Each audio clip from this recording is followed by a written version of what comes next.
O fato que Júpiter é um planeta gigantesco não é novidade alguma, mas você já se perguntou o quão grande ele realmente é? Para termos uma noção inicial aqui, Júpiter consegue ser tão expressivo que afeta a forma como o Sol se move no espaço. Afinal, com tanta massa, seu campo gravitacional é imenso. Sabendo disso, observando aquela quantidade toda de massa reunida, até que ponto conseguiríamos entrar em Júpiter? Bom, a NASA já testou isso na prática, quando lançou uma sonda funcional lá dentro. Mas o que será que aconteceu com essa sonda? No vídeo de hoje, vamos a fundo em Júpiter, entender como uma sonda espacial pode estar perdida por lá.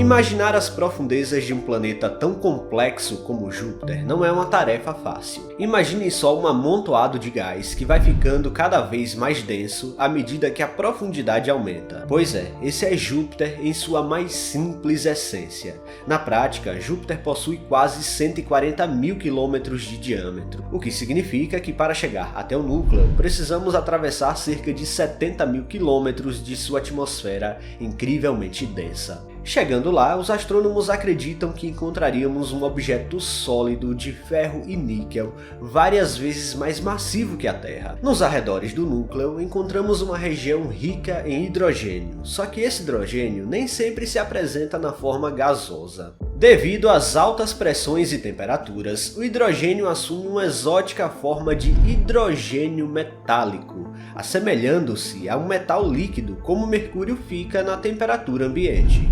Essa região metálica de hidrogênio gira no interior do planeta e funciona como uma espécie de gerador elétrico, semelhante ao núcleo de ferro da Terra, gerando assim correntes através de um intenso campo magnético para o planeta. Júpiter possui o maior campo magnético entre os planetas, se estendendo por milhões de quilômetros a partir dos polos. No final das contas, ver qualquer coisa acontecendo dentro de Júpiter é uma tarefa muito complicada. A sonda Juno, por exemplo, atualmente está na órbita ao redor de Júpiter e realiza ousadas passagens próximas, capturando imagens impressionantes da camada superior da atmosfera do planeta. Algumas fotos são tão próximas que foram capturadas a 4.000 km acima das nuvens, uma altitude inferior à de alguns satélites que orbitam a Terra. Sua missão atual envolve uma exploração do próprio planeta e seu sistema de luas, fornecendo perspectivas inéditas que nenhuma outra sonda espacial jamais conseguiu. Revelando, claro, notáveis padrões na atmosfera joviana, além de registrar tempestades de proporções colossais, comparáveis em tamanho à própria Lua ou à Terra. Outra forma de exploração é com os telescópios que observam outros tipos de radiação eletromagnética, como infravermelho, ultravioleta, raio-x e tudo mais. Imagens em infravermelho de Júpiter conseguem compensar algumas nuvens mais altas e revelam um pouquinho do interior do planeta, pois um maior comprimento de onda desvia melhor das imensas nuvens. Nas áreas escuras desta imagem, nuvens espessas bloqueiam a emissão da atmosfera mais profunda, e as áreas claras foi onde o telescópio capturou radiação vinda do fundo. No entanto, mesmo com tudo isso, ainda estamos muito distantes de termos realmente uma visão profunda, e é aqui que entra a missão da NASA que se aventurou dentro de Júpiter. A sonda atmosférica está hoje perdida em meio a todo aquele gás, mas você vai entender daqui a pouco que provavelmente ela nem existe mais e já deve ter sido vaporizada há bastante tempo. Em outubro de 1989, a sonda Galileu foi então lançada com a missão exclusiva de estudar Júpiter e seu sistema de luas principais. A sonda estava equipada com instrumentos científicos bem interessantes, incluindo um medidor de raios, espectrômetros para análise da atmosfera e até uma câmera responsável por registrar cenários incríveis. Mas uma parte da missão chamaria a atenção do mundo na época: a sonda atmosférica que estava acoplada ao corpo da espaçonave.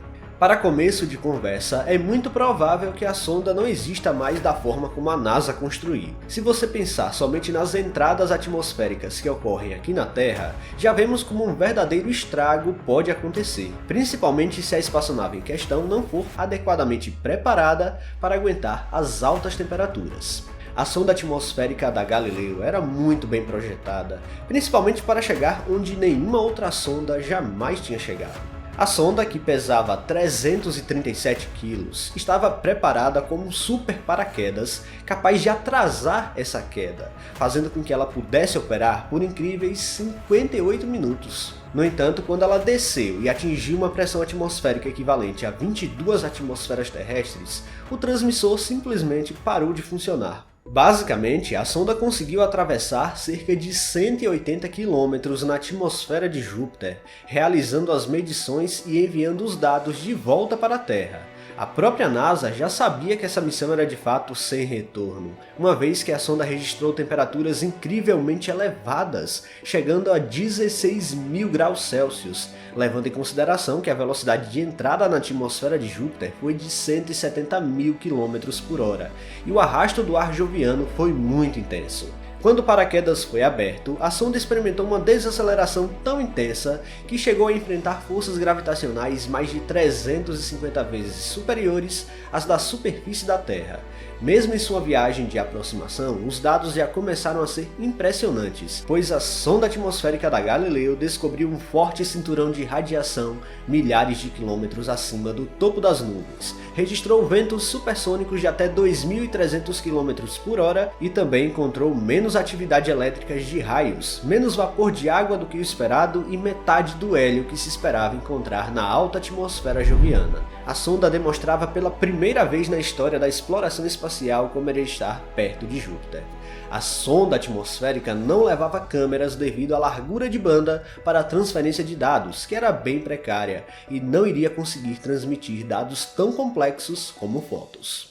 Mas o que será que aconteceu depois disso? Bom, ainda faltavam cerca de 69.000 km para chegar até o núcleo. E mesmo de forma rasa na atmosfera de Júpiter, já encontramos um ambiente muito hostil. O transmissor parou ali, a 180 km de profundidade. Mas isso não quer dizer que a sonda deixou de existir, apenas que parou de funcionar. O que provavelmente aconteceu depois do apagão de transmissão foi que a sonda ainda desceu algumas centenas de quilômetros, mas não deve ter passado disso antes de ser completamente esmagada pela altíssima pressão atmosférica. Depois de ser esmagada, o material deve ter sido vaporizado rapidamente quando atingiu os milhares de graus, como se fosse um meteoro. Até 20.000 km de profundidade, o hidrogênio em Júpiter é gasoso, mas logo em seguida dá lugar ao estranhíssimo hidrogênio metálico, a uma temperatura de 12.000 graus. Os elétrons do hidrogênio basicamente são liberados de seus átomos e se movem livremente. Nessas condições, o hidrogênio adquire propriedades de um metal e se torna um bom condutor de calor e eletricidade. Simplesmente não há como restar vestígios da sonda aqui. No núcleo joviano, a temperatura pode atingir 19.000 graus Celsius, ou seja, não há material que resista a tal condição. No final das contas, a sonda atmosférica da Galileu deve ter simplesmente vaporizado pouco tempo depois de perder o contato. Mas os átomos que formavam sua estrutura ainda estão lá, somados à atmosfera de Júpiter. Foi um feito e tanto da exploração espacial. Pessoal, se vocês gostaram deste vídeo, não se esqueçam de deixar o like aqui, que é muito importante. E se você não está inscrito aqui no canal ainda, convido você a apertar o botão inscrever-se aí embaixo. Até a próxima!